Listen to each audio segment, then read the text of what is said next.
नमस्ते, प्रणाम, गोड़ लगतनी। हमार नाम बाटे अंजू और रउआ सभी के स्वागत बा हमार छोट से चैनल बिहारी में कुकिंग रेसिपी। फिर आज की रेसिपी रउआ लोगन के साथ बिना किसी देरी के शुरू कइल जा। ई जे रउआ लोगिन देखतानी नु ई ह बाटे भूंजा, जो कि गांव देहात के असली चटपटा स्वाद और मजा बाटे।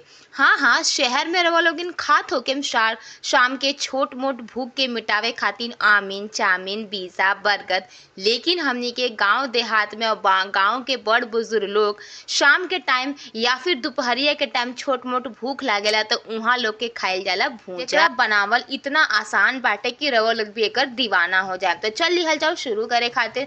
सबसे पहले लेतानी काला चना, जो रउआ लोगिन खात होके काला चना उहे 1 कटोरी। एमे डालतानी आधा चम्मच नमक और आधा चम्मच के करीब हल्दी। सभी के डलला के बाद थोड़ा सा पानी डाल के हमने के सभी के मिक्स करके 10 से 15 मिनट रखे के बाटे। ऐसे रखला से का होखेला ना कि जो चना होखेला ना बिल्कुल अच्छे तरीके से बालू में या फिर नमक में बहुत अच्छे तरीके से फूटेला। तो हम सामान यहाँ तैयार करे खातिर रखता नहीं भूजा खातिर। तो 1 कटोरी मकई लेतानी, 1 कटोरा चिवड़ा लेतानी जेकरा के रउआ लोगिन पोहा कहत होके, 1 कटोरा मूंगफली लेतानी और 1 कटोरा के तकरीबन लेतानी चावल। ये चावल रउआ लोगिन कोई सा भी ले सकतानी, लेकिन भूंजा वाला चावल मार्केट में मिलेला। हमनी के गांव में तो मिलेला लेकिन शहर में ही मिलल थोड़ा मुश्किल हो जाला। लेकिन जो रउआ लोगिन इस्तेमाल करत होके चावल उहे चावल के भी इस्तेमाल कर सकतानी, भूजा बना सकतानी, बहुत आसान होखेला। तो शहर में तो गोसार ना होखेला, काहे से कि गांव में गोसार में ई बहुत ही अच्छी तरीके से भूजा बनाल जाला। और गोसार में हमने के भूंजा इतना खाए में सोन लागेला और भूंजा इतना मस्त होखेला कि हम उ रउआ लोगन के स्वाद कढ़ाई में तो बिल्कुल नहीं बता सकतानी। लेकिन हमनी के शहर में गोसार तो नहीं खे, लेकिन शहर में हमनी के गोसार नियन घर पर भी बना सकतानी भूंजा। सबसे पहले लेतानी कढ़ाई। कढ़ाई में हम डालतानी 1.5 कटोरी के तकरीबन नमक। जो नमक रउआ लोगन खाए में इस्तेमाल करेनी ना उहे नमक। रउआ लोगन चाहे तो यहाँ बालू से भी मतलब भूजा के भूज सकतानी, लेकिन बालू से बिल्कुल मत भूने, काहे से कि थोड़ा थोड़ा बालू उ भूजा में रह जाला और खाए में थोड़ा वो किन किन लागेला। तो हम तो रउआ लोगन से इहे कहेम कि नमक के ही इस्तेमाल करें। बस हमनी के मध्यम आंच पे मूंगफली के डाल के अच्छे तरीके से भून देवे के बाटे। जब मूंगफली इस तरीके से हाथ से एकर छिलका छूटे लगे तो समझ जाए मूंगफली भुना गईल बा।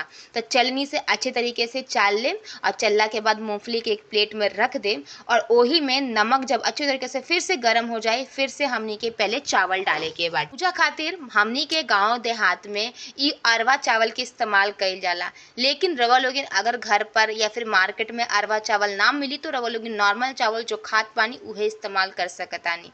हमू खात जो बानी उहे चावल के इस्तेमाल कर ले बानी। तो हम चावल के भी चैनल के भी सब्सक्राइब कर देम, काहे से कि रउआ लोगन के यहाँ हर बिहार के प्रसिद्ध रेसिपी बहुत ही आसानी तरीके से मिली। भून ले बानी नमक में। जब अच्छे तरीके से लाल हो गल बा तो छलनी से छान के एकरा के भी प्लेट में निकाल देले बानी। फिर हम डालतानी चूड़ा। चूड़ा भी लेतानी 1 कटोरी। चूड़ा के भी हमनी के अच्छे तरीके से ललछावन करे के बाटे। तो चूड़ा भी हमनी के अच्छे तरीके से ललछावन हो जाए तो फिर से एकरा के चलचन्नी से छान दी और एकरा के भी प्लेट में निकाल दी। और अब डाले के बाटे हमनी के ई चना। अब रउआ लोगिन खुद ही देखेम कि चना कितने अच्छे तरीके से फूटी। और एक बात के रउआ लोगिन ध्यान रखेम कि जितना देर तक चना के रउआ लोगिन पानी में मुआ के रखेम, हमनी के चना उतना ही देर तक और अच्छे तरीके से फूटेला। तो जितना देर फुलाएम वो का रिजल्ट रउआ लोगिन के खुद ही पता चल जाए। तो अभी फूटते ही रहला वही पे हम निकाल दे रहनी है, लेकिन बाद में हम फिर डाल के अच्छे तरीके से भुनने रहनी है तो चना हमनी के बहुत अच्छे तरीके से मतलब फूटत रहला। तो चना के भी हम चान के निकाल देले बानी। और अब डालतानी हमनी के ई लास्ट मकई। मकई रउआ लोगिन के मार्केट में आराम से मिल जाला, लेकिन ई गाँव के मकई बाटे तो हम गांव के ही मकई के इस्तेमाल करता। रवा लोगिन ई मकई मार्केट में रवा लोगिन के मिल जाए जो बिना दूध वाला होके ना नाखून हला कर देखेम तो बिना दूध वाला होके तो हमने के उहे मकई के इस्तेमाल करे के बा। और दूध वाला जो होकेला ना उ से भुट्टा बनेला, तो ई बात के ध्यान रखें। तो मकई के भी मध्यम आंच पे हमने के इस तरीके से फूटे तक इंतजार करे के बा। ई पॉपकॉर्न पूरा नइखे बनावे के, नहीं तो पूरा पॉपकॉर्न बन जाई।